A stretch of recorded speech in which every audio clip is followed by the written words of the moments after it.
월드컵 경기가 한참 진행 중에 있습니다. 우리나라가 브라질에 비록 졌지만 그래도 16강에 올라간 것은 굉장히 잘한 것입니다. 16강에 올라갈 수 있었던 결정적인 경기가 포르투갈을 2대1로 이겼기 때문이죠. 그런데 저는 이 포르투갈의 이 축구 경기를 보지를 못했습니다. 왜냐하면 그 다음날 새벽에 월사 기도회가 있었기 때문입니다. 그날 경기가 우리나라 시간으로 밤 12시에 시작하면 새벽 2시는 돼야 마치는데, 만약 축구를 보다가 새벽에 못 일어나면 큰일이기 때문에 그저 아쉬움을 안고 저는 잠자리에 들어야만 했습니다. 그런데 나중에 보니 우리나라가 포르투갈을 2대1로 이긴 것입니다.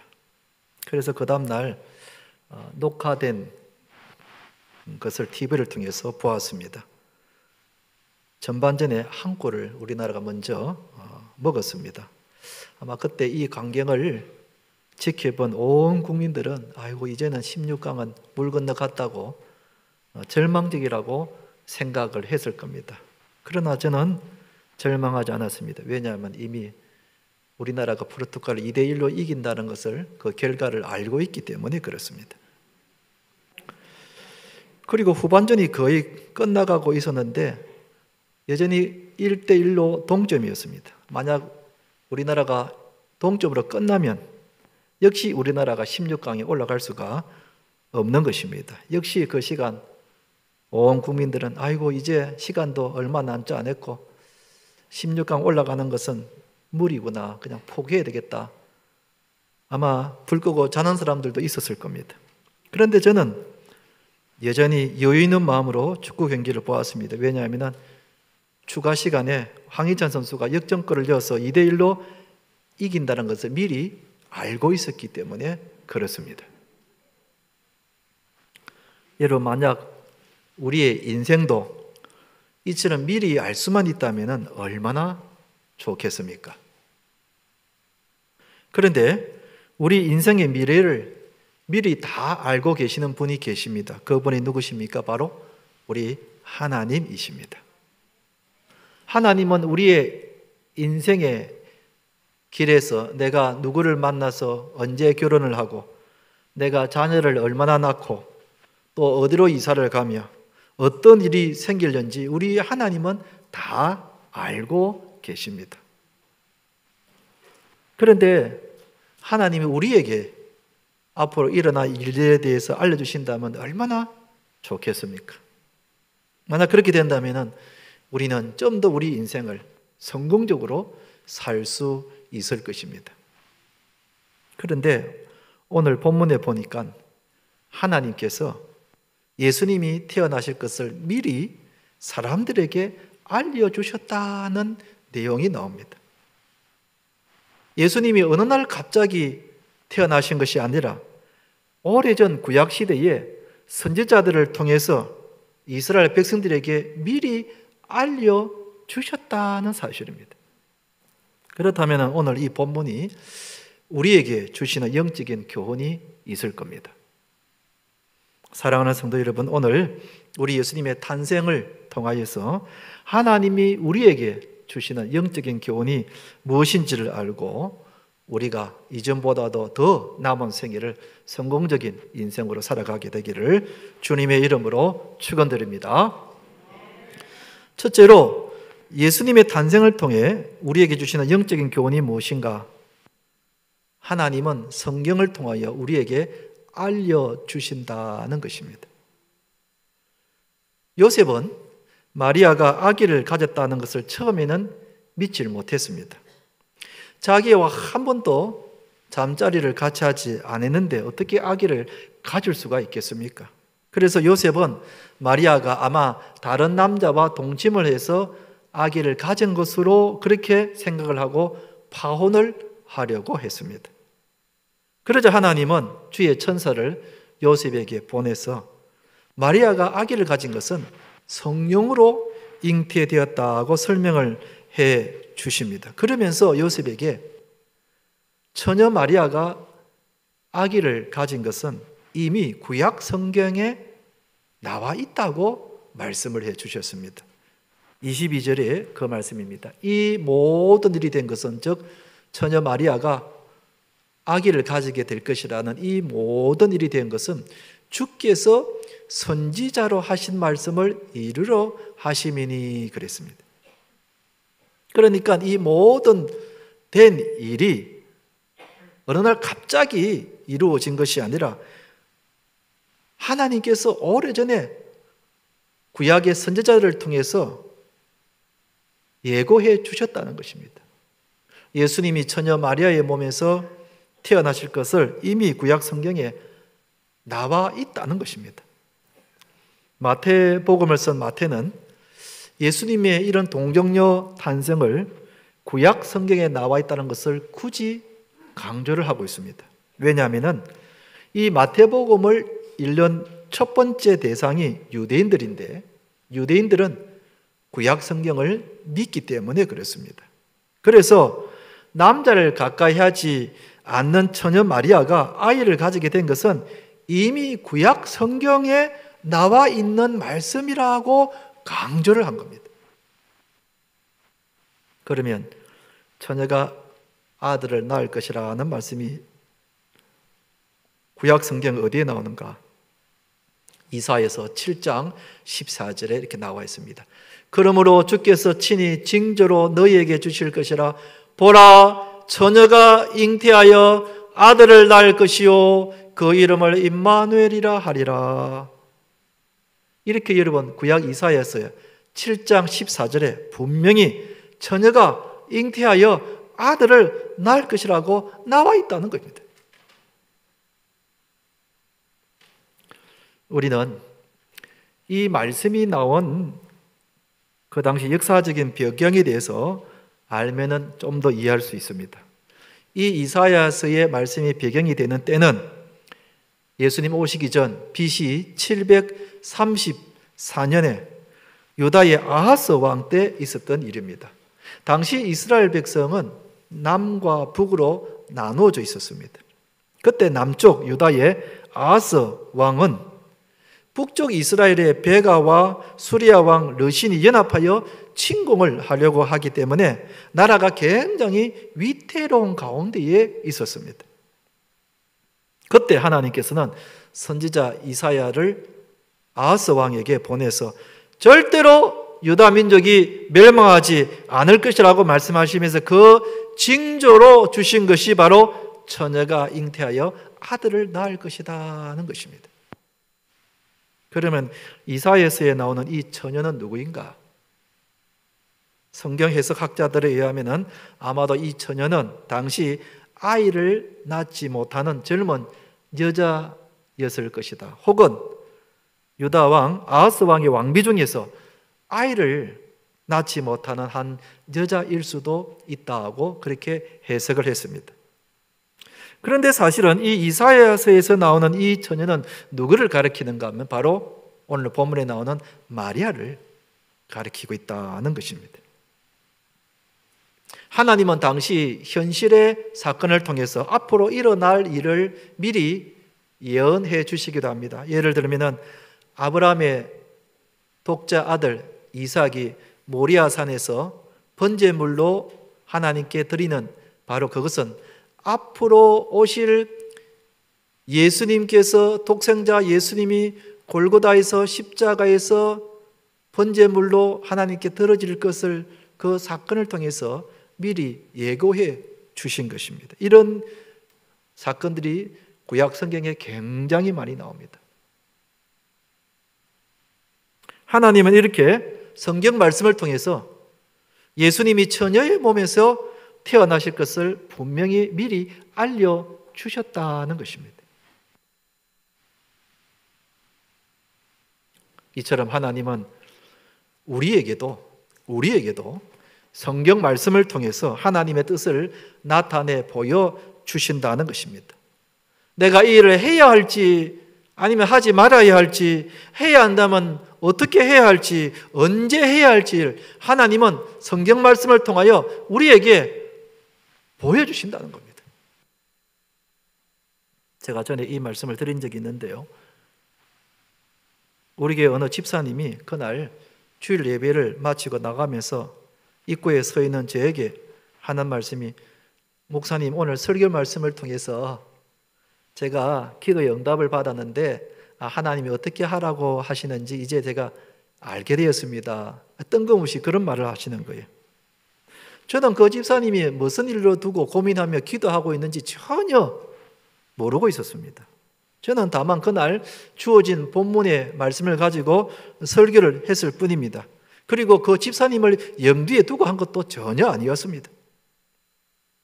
그런데 그 집사님은 그날 설교한 그 말씀과 설교 본문의 말씀을 통해서 하나님의 뜻을 알았다는 것입니다. 그런데 그 집사님은 그때뿐만 아니라 그 이후에도 가끔씩 그런 말씀을 하곤 했습니다. 여러분, 하나님은 성경 말씀을 통해서 우리에게 기도에 대한 응답이 무엇인지, 하나님 뜻이 무엇인지를 우리에게 나타내 보여주신다는 것입니다. 여러분, 이것은 결코 신비로운 것이 아닙니다.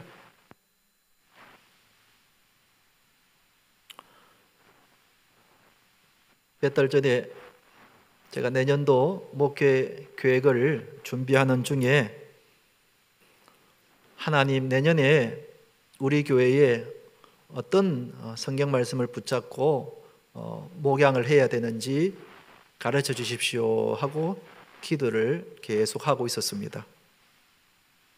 새벽 기도 때 하나님께서 문득 그날 그 기도를 하고 있는 중에 제 머릿속에 창세기 35장의 말씀의 사건이 싹 머릿속에 떠오르던 겁니다. 창세기 35장이라면 여러분 잘 모르시죠?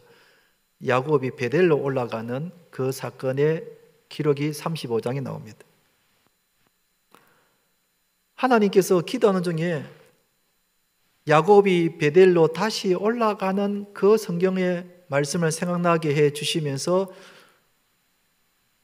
그리고 제가 그 창세기 35장을 펴서 읽는 데에 마음속에 이거는 하나님께서 주시는 말씀이구나 하는 확신이 싹 들었습니다.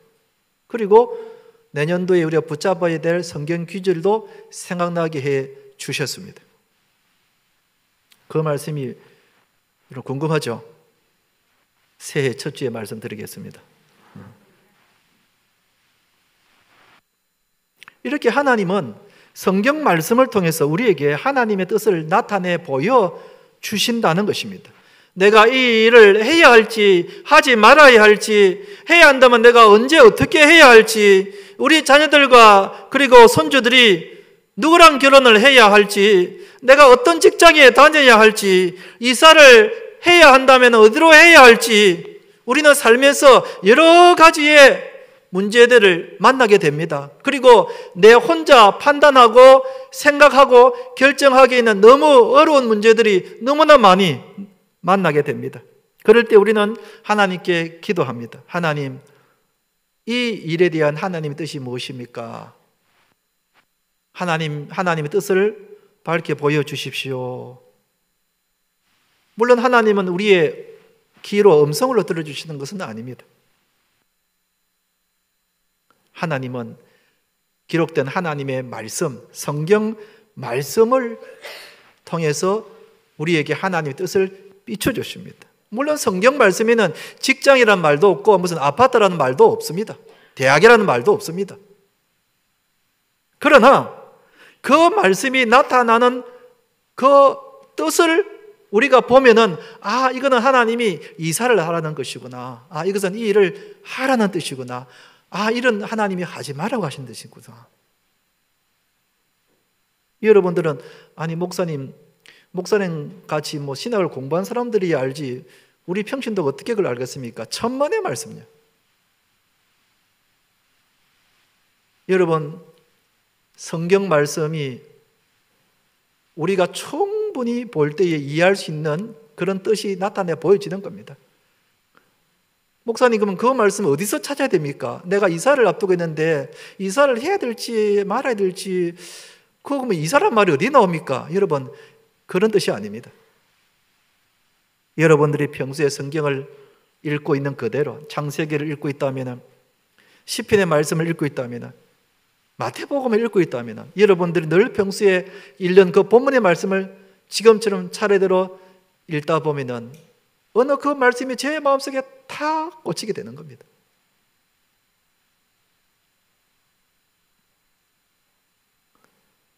그렇기 때문에 우리는 하나님의 뜻을 알기 위해서는 늘 성경 말씀을 읽고 묵상하고 듣고 성경 공부를 해 나가야 합니다. 여러분, 하나님은 우리에게 이미 기록된 성경 말씀을 통하여 하나님의 뜻을 우리에게 밝혀 주십니다. 그래서 시편 119편 105절에 보면은 우리 같이 한번 읽어보십시다. 시작. 주의 말씀은 내 발의 등이요 내 길의 빛이니이다. 그렇게 말씀하고 있습니다. 하나님은 성경 말씀을 통하여 내 인생의 길을 밝혀 보여주시는 것입니다. 우리가 이것을 믿음으로 봐야 합니다.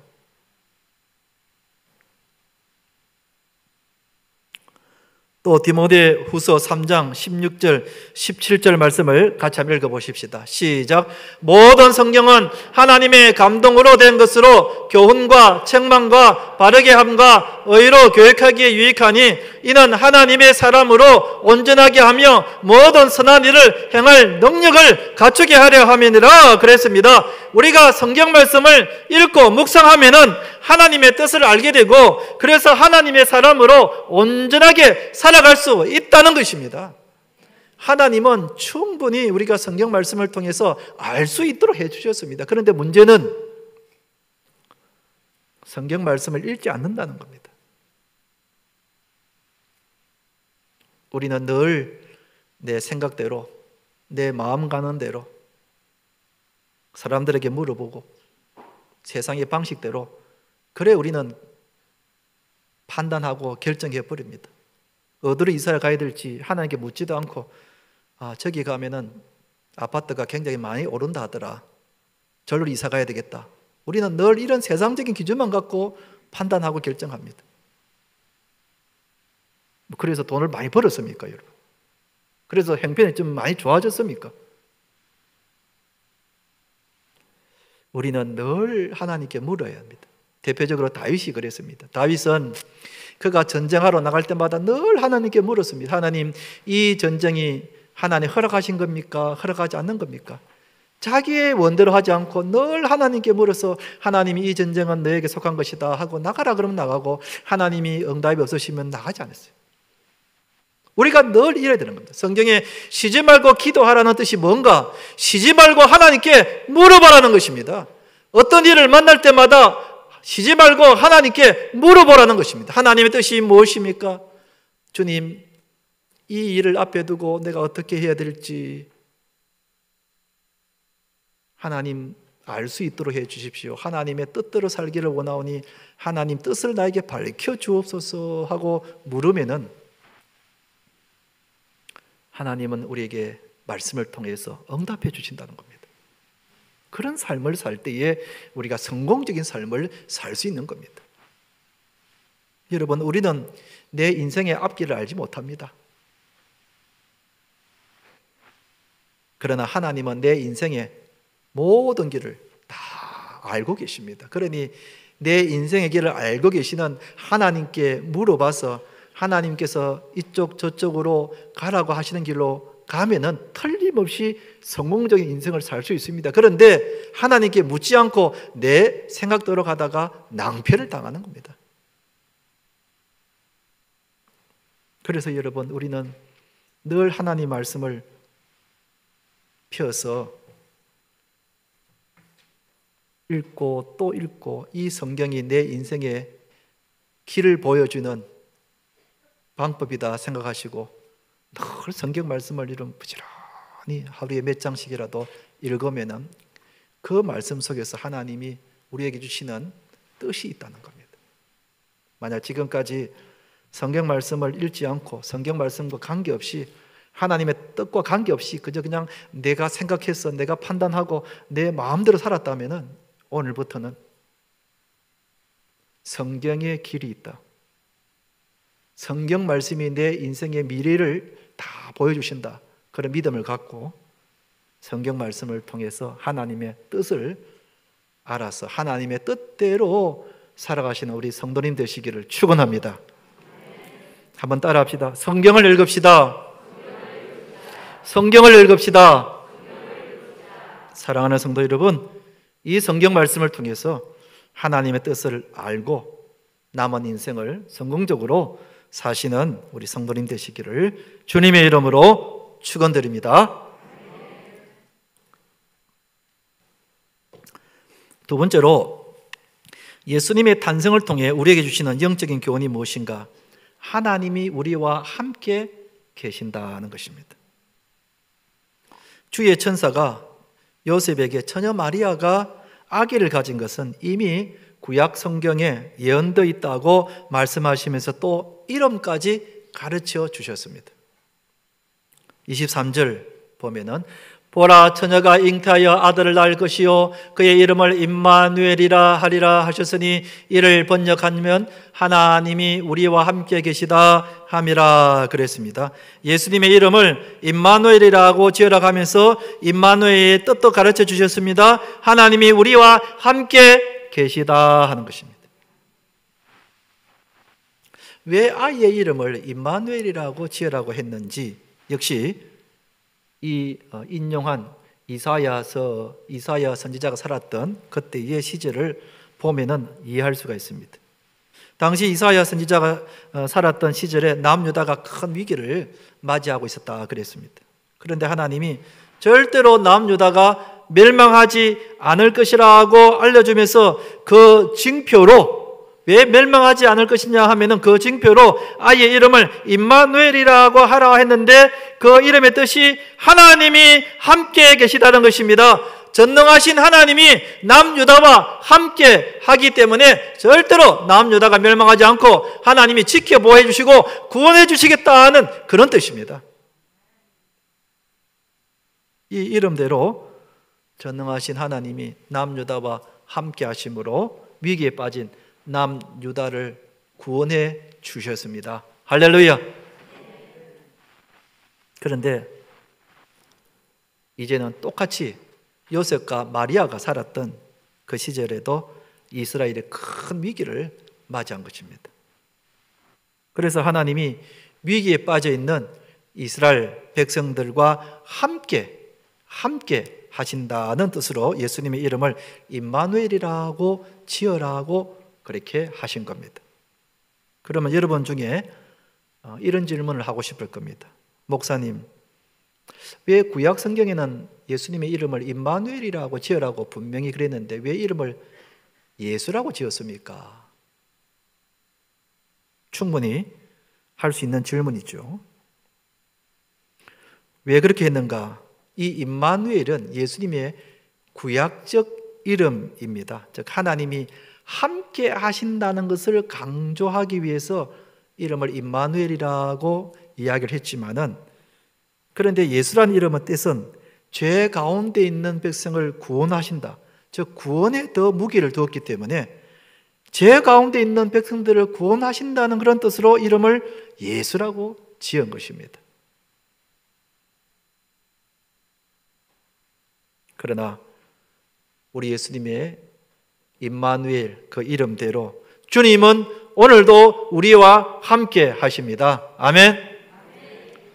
우리도 이 세상을 살아가면서 여러 가지의 위기를 만날 때가 있습니다. 경제적인 위기를 만날 때도 있고, 건강의 위기를 만날 때도 있고, 마음이 너무 힘들 때가 있고, 가정에 어려움이 있을 때도 있고, 자녀의 문제로 또 직장의 어려움을 겪을 때가 있습니다. 우리는 이 땅에 살면서 여러 가지의 위기를 만날 때가 있습니다. 그럴 때마다 임마누엘 되신 주님이 언제나 나와 함께 하신다는 것입니다.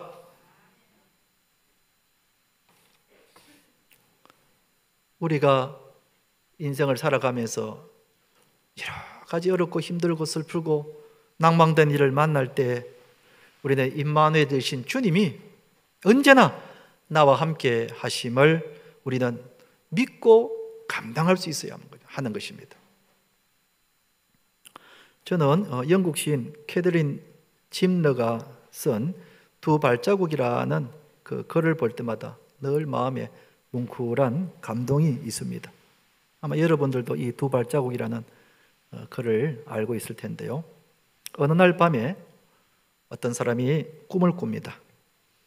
주님과 함께 바닷가, 즉 해변길을 걷는 꿈을 꿉니다. 바닷가 그 끝을 다 걷고는 돌아보니까 그 백사장에 두 개의 발자국이 가지런히 있는 것을 보았습니다. 하나는 나의 발자국이고 또 하나는 우리 주님의 발자국이었습니다. 그래서 이 사람은 자신의 인생 내내 주님이 늘 자기와 함께 하셨다는 것을 보았습니다. 그런데 자세히 보니까 드문드문 발자국이 하나밖에 나 있지를 않는 겁니다. 그리고 그때는 자기가 인생 중에 가장 슬프고 가장 힘들었던 그런 때에 발자국이 하나밖에 나 있지 않는 겁니다. 이 사람이 의아하게 생각하고 주님께 물었습니다. 주님은 언제나 나와 함께 하신다고 말씀하지 않으셨습니까? 그런데 저 발자국을 보십시오. 주님이 가장 필요로 했던 그때는 왜 한 발자국밖에 없습니까? 주님이 왜 저를 떠나 계셨습니까? 하고 의아하게 주님께 물었습니다. 그러자 주님이 대답하십니다. 내 사랑하는 아들아, 내가 너를 결코 떠나지 않았단다. 내가 슬플 때나 내가 힘들어할 때도 나는 결코 너를 떠나지 않았단다. 너가 본 그 한 개의 발자국은 너 발자국이 아니라 바로 내 발자국이란다. 내가 너무 힘들어서 너무 슬퍼서 도저히 걸어갈 수 없었을 때에 내가 너를 내 등에 업고 그렇기 때문에 발자국이 하나밖에 나지 않았단다. 여러분, 우리가 광야 같은 힘든 인생길을 걸어갈 때 나 혼자가 아니라 주님이 언제나 함께 하십니다. 아멘. 내가 질병에 걸려 고통의 나날을 걸어갈 때에도 나 혼자가 아니라 주님이 언제나 나와 함께 하십니다. 아멘. 그러다가 내가 너무 슬프고 너무 힘들어서 도저히 걸어갈 수 없을 때에는 주님이 나를 업고 가시는 것입니다. 저도 제 살아온 인생을 곰곰이 돌아보면 힘들었던 적이 참 많았습니다. 대학에 불합격하여 참 하늘이 노랗게 보였던, 밤에 잠을 이룰 수 없었던 그런 인생의 위기를 만난 적도 있었고, 또 대학에 들어갔을 때에 큰 병을 앓아서 학업을 중단할 정도로 내가 정말 살 수 있을까, 그런 인생의 큰 위기를 만난 적도 있었고, 내 뜻대로 되지 않아서 정말 몸부림을 치보고 이렇게 하고 저렇게 해도 뜻대로 되지 않아서 정말 절망을 느낄 때가 있었습니다. 저는 그럴 때마다 내 인생이 막혔다고 생각했습니다. 저 혼자라고 생각했습니다. 그런데 지나서 보니까 그때그때마다 주님이 언제나 함께 계셨습니다. 주님이 그때그때마다 저와 함께 하셨기 때문에 감당할 수 있는 힘을 주셨고 피할 길을 열어주셨고 주님이 나를 업고 가셨고, 그래서 오늘 이 자리까지 오게 된 것입니다. 여러분, 주님은 언제나 나와 함께 하시면서 나의 인생의 길을 동행해 주십니다. 아멘. 우리가 잘 아는 시편 23편 4절 말씀을 같이 한번 읽어보십시다. 시작. 내가 사망의 음침한 골짜기로 다닐지라도 해를 두려워하지 않을 것은 주께서 나와 함께 하심이라. 주께서 나와 함께 하신다는 것입니다. 우리는 평생 이 말씀을 붙잡고 살아가야 합니다. 아이고, 내가 죽을 것 같아. 도저히 회복될 소망이 없는 것 같아. 이대로 내가 좌절하는 건 아닌가? 내가 포기해야만 하겠는가? 그런 절망의 사망의 엄침한 골짜기로 다닐지라도 우리는 주님이 나와 함께 하심을 믿고 끝까지 주님을 바라보고 인내하며 기다리면 주님이 우리를 인도해 주시는 것입니다. 할렐루야. 친구의 우정에 관한 가장 아름다운 글을 남긴 분은 바로 돌아가신 함석헌 선생이 아닌가 싶습니다. 그분의 유명한 시 중에 그 사람을 가졌는가 하는 시가 있습니다. 그 사람을 가졌는가. 이 시간에 제가 설교를 마치면서 그 시를 여러분에게 한번 읽어드리고 싶습니다. 말릴 길 나서는 길, 처자를 내막히며 마음 놓고 갈 만한 사람, 그 사람을 그대는 가졌는가. 온 세상 다 나를 버려 마음이 외로울 때에도 저 마음이야 하고 믿어지는 그 사람을 그대는 가졌는가. 탔던 배 꺼지는 시간, 구명대 서로 사양하며 너만은 제발 살아다오 할 그 사람을 그대는 가졌는가. 잊지 못할 이 세상 놓고 떠나려 할 때 저 하나 있으니 하며 빈 것이 눈을 감을 그 사람을 그대는 가졌는가. 저는 바로 그 사람이 바로 우리와 함께 하시는 주님이라고 믿습니다. 주님이 우리의 인생에 나락에 서 있을 때다 할지라도 주님은 언제나 나와 함께 하셔서 나의 손을 붙잡고 가십니다. 그러니 여러분, 우리가 광야 같은 이 인생의 길을 걸어가면서 여러 가지의 어렵고 힘들고 낭망되고 좌절할 일을 만난다 할지라도 나와 함께 하시는 주님을 바라보고 주님의 손을 붙잡으면 주님이 해결해 주시는 것입니다. 아멘. 그래서 우리가 꼭 믿어야 할 것은 어떤 가운데서도 주님이 나와 함께 하신다는 겁니다. 한번 따라 합시다. 주님이 언제나 나와 함께 하십니다. 주님이 언제나 나와 함께 하십니다. 이제 말씀을 맺겠습니다. 하나님은 성경 말씀을 통해서 우리에게 하나님의 뜻을 나타내 보여주십니다. 그래서 우리는 늘 성경 말씀을 읽고 또 읽고 묵상해 가야 합니다. 그리고 주님은 우리와 늘 함께 계십니다. 그렇기 때문에 우리가 위기의식을 느낄 때마다 제일 먼저 해야 할 것이 주님을 바라보는 것입니다. 주님 바라보면 주님은 언제나 내 곁에 계신 것을 보게 되고 그러므로서 우리가 인생을, 세상을 감당할 수가 있게 되는 것입니다. 언제나 주님 바라보시고 이 광야 같은 인생의 길을 능히 감당하시는 우리 성도님 되시기를 주님의 이름으로 축원드립니다.